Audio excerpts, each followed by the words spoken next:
Ok.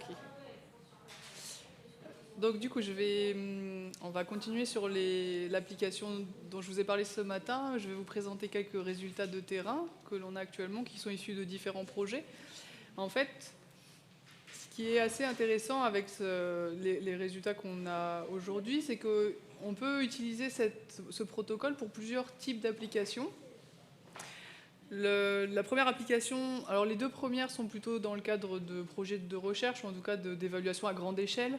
Et la troisième application, elle peut être effectuée par n'importe qui d'entre vous. C'est vraiment très applicable, je vous montrerai, c'est moi qui l'ai faite.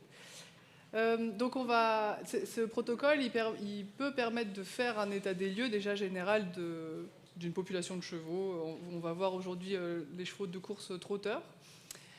Il est aussi possible, du coup, en évaluant des chevaux dans différents modes d'hébergement, de comparer ces modes d'hébergement, et puis d'évaluer plus spécifiquement les effets d'une pratique en particulier. Moi, j'avais besoin d'informations, par exemple, sur les effets de la mise au pâturage de chevaux qui vivent en boxe la plupart du temps. En fait, qu'est-ce qui se passe lorsque ces chevaux-là sont mis au pâturage en groupe pendant un mois, l'été, par exemple, et qu'est-ce qui se passe quand ils reviennent en boxe après pour reprendre une année de travail. Donc voilà, ça me permettait d'avoir des infos sur ça. Donc c'est ces résultats dont je vais vous parler aujourd'hui. Donc c'est pour rappel, hein, vous vous souvenez la présentation des résultats de ce protocole. Donc on calcule pour chaque indicateur, donc qui sont liés à l'alimentation, à l'hébergement, à la santé et au comportement des chevaux, on va calculer un pourcentage de chevaux satisfaisants en fonction de certains seuils. Et on considère qu'un état de bien-être maximal serait en fait représenté par un cercle parfait, puisque on aurait 100% des chevaux satisfaisants sur tous les indicateurs. Alors, le premier projet dont je vais vous parler, c'est une étude qui a été menée par Christine Briand et Claire Leleu en France, qui s'appelle EFAS. Et l'objectif de ce projet, c'était d'étudier en quoi le comportement des chevaux trotteurs donc, était modifié en lien avec la fatigue aiguë qui résultait de l'entraînement de ces chevaux, et de mettre en relation ces modifications comportementales avec des indicateurs physiologiques, et plus généralement en fait, évaluer le bien-être de ces chevaux trotteurs dans différents centres d'entraînement. Donc 4 centres ont été évalués avec à peu près 80 chevaux, une vingtaine en moyenne par centre. C'était des très jeunes chevaux, en fait, ils avaient en moyenne 3 ans, entre 3 et 4 ans. Et il s'agissait surtout de hongres et de juments. Voilà. Et donc, un seul observateur a mené toutes ces observations sur ces 80 chevaux. Cet observateur a été formé pour mettre en place ce protocole. Donc, le résultat, il se présente sous cette forme. C'est moi qui ai rajouté les carrés juste pour resituer les différents critères, mais on va les balayer ensemble. Alors si on regarde plus spécifiquement la partie alimentation, donc on a 5 mesures, l'état corporel, la quantité de fourrage, la qualité du fourrage, la disponibilité de l'eau et la propreté de l'eau, c'est les 5 critères. La première chose qui saute aux yeux, c'est par rapport à l'état corporel, où on voit qu'en fait, on a 48% des chevaux qui sont notés satisfaisants, donc c'est pas beaucoup, mais satisfaisant selon quoi? Selon le seuil qui a été fixé dans l'application, et qui était de dire que l'état corporel est satisfaisant lorsque on obtient une note générale entre 2,5 et 3,5. 2,5 c'est le plus maigre et 3,5 le plus gros, on va dire. Et en fait, ces chevaux trotteurs, de par leur race, de par leur discipline, ils étaient situés plutôt en dessous de la limite basse qui avait été fixée, mais ils étaient par ailleurs en bonne santé, en fait. Donc ça met en évidence tout de suite que on en parlait ce matin, des seuils qui sont définis, en fait, ils ne vont pas être applicables à toutes les populations de chevaux. Et donc, il y a tout un travail pour affiner en fait, ces différents seuils et avoir des résultats qui reflètent en fait, la réalité. Parce qu'en regardant simplement ce graphique, on pourrait se dire qu'il y a un problème d'état corporel chez ces chevaux-là. En fait. Donc ça, c'est assez intéressant. Par ailleurs, on remarque que tous les autres indicateurs sont à 100%. Donc ça, c'est intéressant parce que ça révélerait que les apports en fourrage de ces chevaux sont considérés comme satisfaisants, que c'est du fourrage de bonne qualité, que l'eau est à disposition à volonté, de bonne qualité, etc. Donc en fait, des pratiques alimentaires qui sont bien menées. Alors si on continue le cercle, donc on passe dans les indicateurs liés à l'hébergement. Ici, on a aussi 5 indicateurs. Donc par rapport au repos, on a les tailles soit de box, soit d'abri, lorsque les chevaux vivent à l'extérieur. les paramètres liés à la litière, donc la quantité utilisée dans les box, la propreté, la fréquence des sorties pour le travail, enfin la fréquence des sorties, je veux dire toutes sorties confondues, mais majoritairement travail, et après un focus sur la durée passée en liberté lorsque les chevaux vivent en box.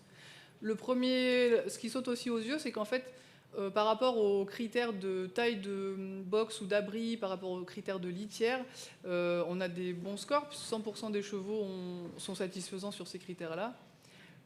Donc là, les critères, par exemple, pour la propreté de litière, c'est qu'il y ait moins d'un tiers de la litière qui soit sale dans la partie où le cheval se couche.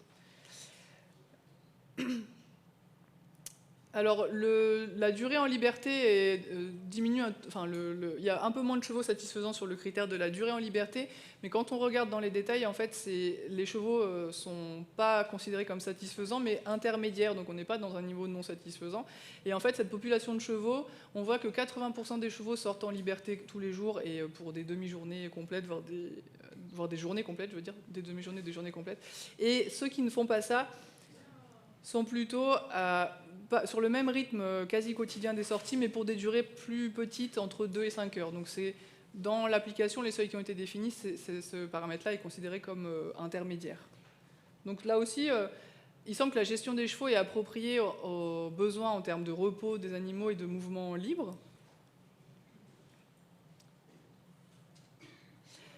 Alors toute la partie basse du cercle, ça concerne tous les indicateurs qui sont liés à la bonne santé. Donc on a alors, pas la fréquence de sortie, durée de liberté, c'était dans l'hébergement, mais à partir de altération tégumentaire, et puis tout le cercle jusqu'à prolapsus, tout ça, ce sont des indicateurs qui sont plutôt liés à la santé.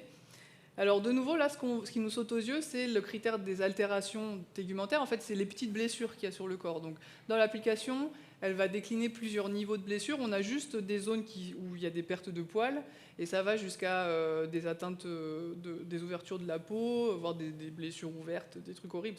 On peut noter en fait toute cette échelle d'altération. Et là, quand on regarde ce résultat, on se rend compte que 100% des chevaux ont des blessures. Mais quand on regarde dans le détail, ces blessures, qu'est-ce que c'était? C'était des petites alopécies, donc des zones sans poils en fait. Et ça, c'est lié au fait que les chevaux vivent majoritairement, ont beaucoup de contacts sociaux, et en fait, ces alopécies sont liées aux interactions sociales. Et donc, on peut se dire, oh là là, ce critère, ça ne va pas du tout. Et en fait, quand on pondère par rapport au milieu de vie des chevaux, voilà, c'est un indicateur, c'est un résultat qui est à nuancer. À mon sens, on n'est pas du tout sur le même niveau de gravité que des blessures liées au harnachement, par exemple, ou aux méthodes d'équitation. Donc, là, de nouveau, cette application, elle va fournir un résultat très factuel, chiffré, mais il y a besoin derrière de formation pour interpréter correctement les résultats et surtout de les remettre dans un contexte général. Et si on passe dans la partie comportement, donc c'est la fin du cercle, on remonte après au niveau de l'alimentation. Ce que l'on peut voir, c'est que ce sont des chevaux qui, alors, soit vivent complètement en groupe 24 heures sur 24, soit lorsqu'ils sont sortis 12 heures par jour ou moins et qui vivent en box le reste du temps. En box, ce sont jamais des chevaux qui sont totalement isolés, ils peuvent toujours toucher, sentir et avoir un contact visuel proche avec un congénère. Ça, dans l'application, c'est considéré comme un niveau intermédiaire. Donc finalement, de nouveau, on s'aperçoit que de manière assez générale, la gestion des chevaux trotteurs, donc dans ces centres d'entraînement, semble assez adaptée en fait aux besoins en termes d'interaction sociale chez ces chevaux-là.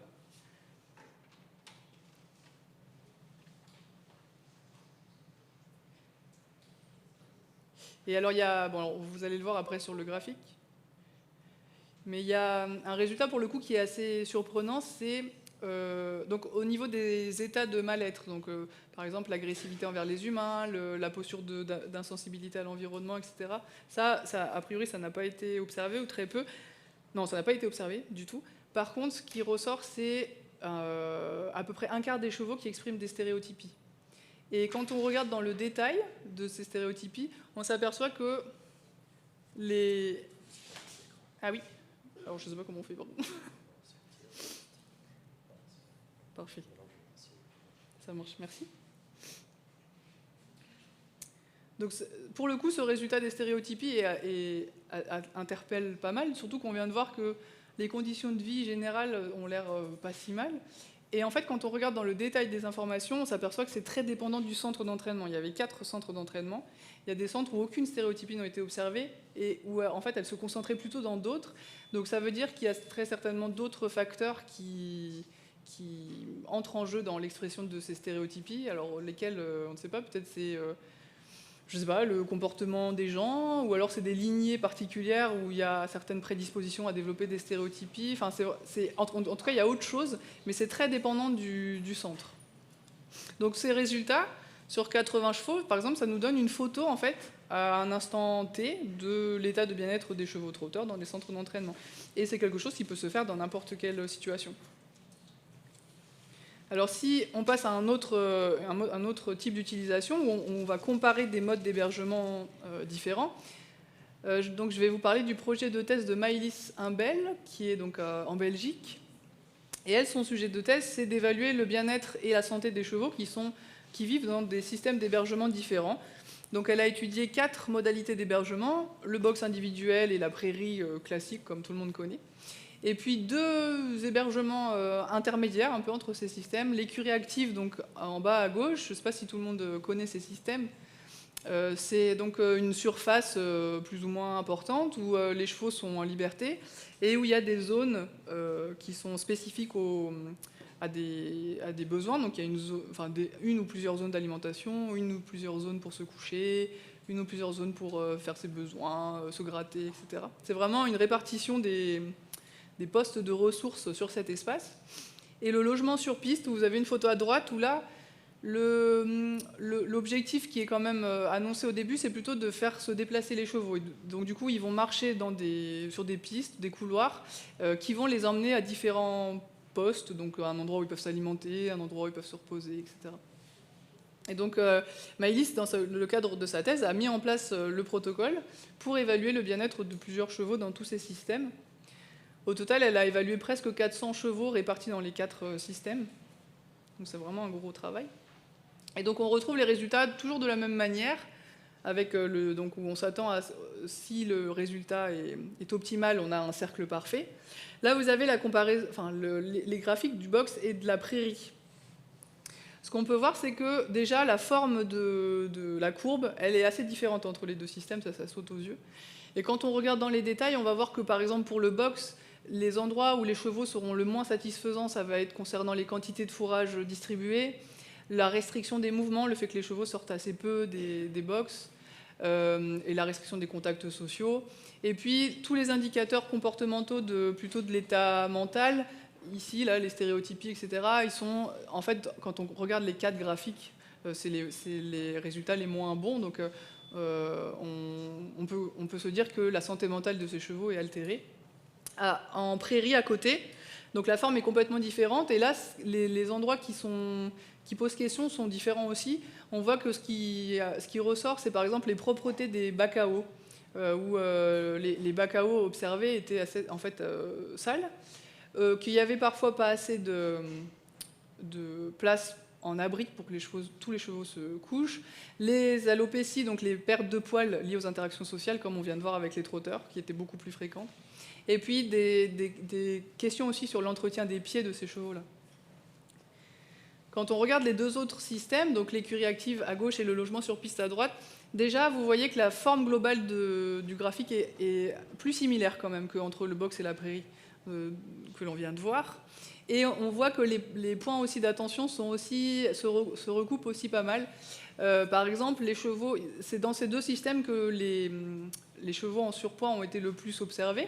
Donc on n'est pas sur des pourcentages énormes, parce qu'on voit qu'il y a 70% à chaque fois de chevaux qui sont satisfaisants, mais les pourcentages de chevaux en surpoids, là c'est vraiment du surpoids par rapport aux trotteurs de tout à l'heure où ils étaient plutôt en forme plus fit. Là, dans ce cadre-là, c'est le surpoids. Et donc c'est les 2 systèmes où ça ressort un peu plus. Les propretés de l'eau aussi sont mises en avant. De nouveau, les petites alopécies liées aux interactions sociales. Et puis, au niveau comportemental, ce qu'elle a observé, c'est par rapport aux stéréotypies dans les écuries actives, alors c'est un premier résultat qu'elle est en train d'approfondir, mais elle a vu que un certain nombre de chevaux pouvaient exprimer des stéréotypies aux alentours des postes d'alimentation, automatisée. Donc quand il y a une distribution automatique de concentré, par exemple, ou du fourrage, pour l'instant, elle ne fait qu'une observation de relation. On ne sait pas est-ce que c'est vraiment lié à ces systèmes-là, mais en tout cas, c'est ce qu'elle a observé, alors que les stéréotypies en logement sur piste n'ont pas été vues. Donc, en fait, ce protocole-là, quand on le fait sur un nombre important de chevaux dans différents systèmes, on peut arriver à dresser un peu aussi un bilan du bien-être des chevaux dans ces systèmes et à voir quels systèmes se rapprochent sur quels critères, quels systèmes sont très différents sur un tel critère. Là, c'est un résumé de ce qu'on vient de voir, mais par exemple, sur le grand principe de l'alimentation, on va voir que le box est vraiment à part en termes d'apport de fourrage pour les animaux, et que les 3 autres systèmes, la prairie, l'écurie active et le logement sur piste, ont du fourrage plutôt à volonté, de bonne qualité, mais que là, il y a une question au sujet du surpoids qui apparaît. Et donc voilà, c'est le cas pour tous les grands principes. Et donc ça, c'est un premier résultat qu'elle est en train d'approfondir, et notamment sur les 2 systèmes d'écurie active et de logement sur piste. Et puis la dernière utilisation de ce protocole, ça va être d'évaluer les effets d'une pratique particulière. Donc ça, c'est vraiment un exemple que j'ai fait, mais que vous pouvez aussi reproduire chez vous pour n'importe quel type de pratique. Moi, ce qui m'intéressait, c'était par exemple de faire une évaluation donc, des chevaux qui vivent en boxe de manière générale, de faire une évaluation de ces chevaux dans leur box. Et ensuite, c'est des chevaux qui étaient mis au pâturage en groupe l'été. L'écurie leur offre des vacances l'été. Voilà, quand il n'y a pas de cavaliers, les chevaux sont mis en groupe l'été au pâturage. Et ils les récupèrent à la rentrée, ils les remettent en box. Et les chevaux sont repartis pour une année en box. Donc ça m'intéressait, j'avais déjà d'autres données de mon travail de thèse, mais ça m'intéressait de tester ce protocole dans cette situation, de faire une évaluation avant la mise au pâturage et lorsque les chevaux sont revenus. Donc je ne l'ai pas fait sur beaucoup de chevaux, je l'ai fait sur 6 chevaux. Voilà. Et là, ce qui m'intéressait beaucoup, en fait, la gestion de ces chevaux-là est la même. Donc les indicateurs de l'environnement, par exemple, comment les chevaux sont nourris, comment les chevaux sont... quelle litière ils ont, etc. Ça m'intéressait moins. Moi, ce qui m'intéressait beaucoup, c'était les indicateurs centrés sur le cheval. Donc je vais vous présenter que ces résultats-là. Mais bien sûr, tout le protocole peut s'appliquer dans cette situation. Donc là, le graphique de résultats, il ressemble à ça. Donc on n'a plus une courbe, mais on a 2 courbes, puisque la courbe bleue, c'est la courbe avant la mise au pâturage. Et la courbe orange, c'est la courbe lorsque les chevaux ont passé un mois au pâturage, ils sont revenus en boxe. Et c'est assez intéressant parce qu'on voit que ce protocole, les mesures sont sensibles, en tout cas, pour détecter des changements chez les chevaux. Si vous regardez les carrés verts, en fait, c'est les carrés où la courbe après est plus en périphérie du cercle, donc où il y a plus de chevaux satisfaisants. Et ça, on le retrouve sur les indicateurs de relation à l'homme, où voilà, avant la mise au pâturage, par exemple, ici, il y en a un. Avant la mise au pâturage, on avait 60% de chevaux satisfaisants sur le test de relation à l'homme, donc qui n'exprimaient pas d'agressivité, pas de retrait. Alors que dès que les chevaux sont rentrés, en fait, tous les chevaux étaient satisfaisants sur ce critère. Donc c'est assez intéressant. L'indicateur des oreilles aussi, lorsque les chevaux mangent du foin, était à peu près à 60% avant la mise au pâturage, et il montait à 100% quand les chevaux sont rentrés. Donc on pourrait se dire que l'état émotionnel des chevaux s'est amélioré grâce à la période de pâturage. Les blessures aussi, bon ça c'est assez logique, il y avait plus de blessures liées à la bouche parce que les chevaux étaient plus montés. Et par contre, on a en rouge des petits points de réflexion. Donc on retrouve de nouveau les altérations, les petites blessures, les pertes de poils, mais qui sont liées en fait aux interactions sociales des chevaux entre eux pendant la mise au pâturage. Donc ce résultat est assez logique. Et quelques chevaux avec un entretien des pieds à revoir ou des écoulements des naseaux aussi à observer. Mais voilà, ce qui est intéressant de voir là, c'est la sensibilité des mesures en fait, et de voir qu'elles changent à partir du moment où une pratique est mise en place. Et donc encore une fois, ça peut être utilisé pour n'importe quel type de pratique. Alors un changement d'hébergement complet, mais pas forcément. Peut-être un changement de matériel d'équitation, de pratique d'alimentation. Enfin voilà, ça peut être fait pour n'importe quoi.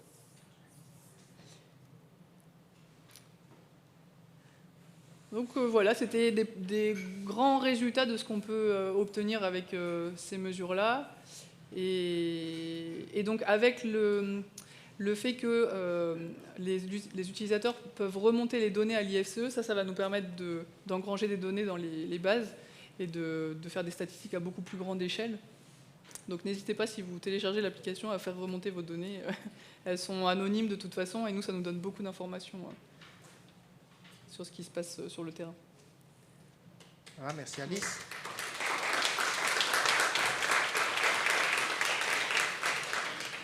Est-ce qu'il y a des questions?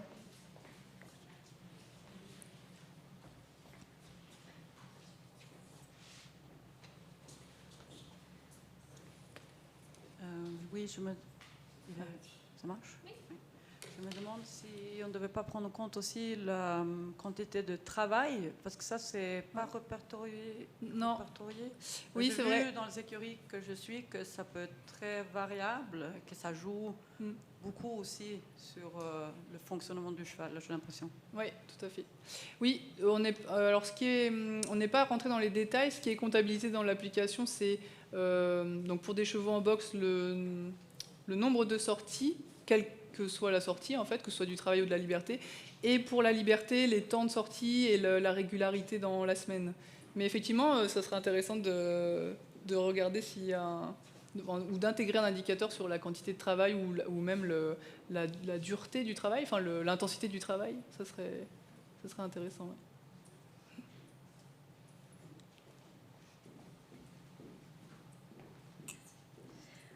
Moi, je me questionnais aussi par rapport... Là, ce qui était ressorti, c'est que les chevaux en prairie, écurie active et piste, il y avait une tendance plus à du surpoids. Oui. Du coup, en fait, je me questionne... J'avais un peu deux questionnements. Il y en avait un par rapport aux races. Est-ce qu'il y a quelque chose qui a été remarqué? Parce que, par exemple, moi, dans mon quotidien, je remarque quand même qu'il y a plutôt des chevaux de type selle de sport qui vont être en boxe et des chevaux plutôt, entre guillemets, rustiques, des franches-montagnes, des poneys, etc., au pré. Et du coup, je me questionne si... En fait, c'est le mode de détention qui a vraiment une action là-dessus, ou est-ce que il n'y a pas aussi un rapport avec la race qu'on va mettre dans les différents modes Oui, très, très sûrement. J'ai pas accès aux données brutes de Maëlys parce que c'est son travail, mais c'est sûr qu'il y a un effet race. En tout cas, entre le box et la prairie. Mais après, dans les systèmes d'écurie active et de logement sur piste, il y avait aussi des chevaux de selle en fait, qu'on pourrait retrouver en box. Là, la population est moins différente en fait. Donc oui, il y a très sûrement un effet de la race. Il y a aussi un effet de la façon d'alimenter les chevaux et très probablement un effet aussi de l'activité physique qui est faite. Ça, c'est sûr qu'on ne peut pas le mettre en évidence comme ça. Oui.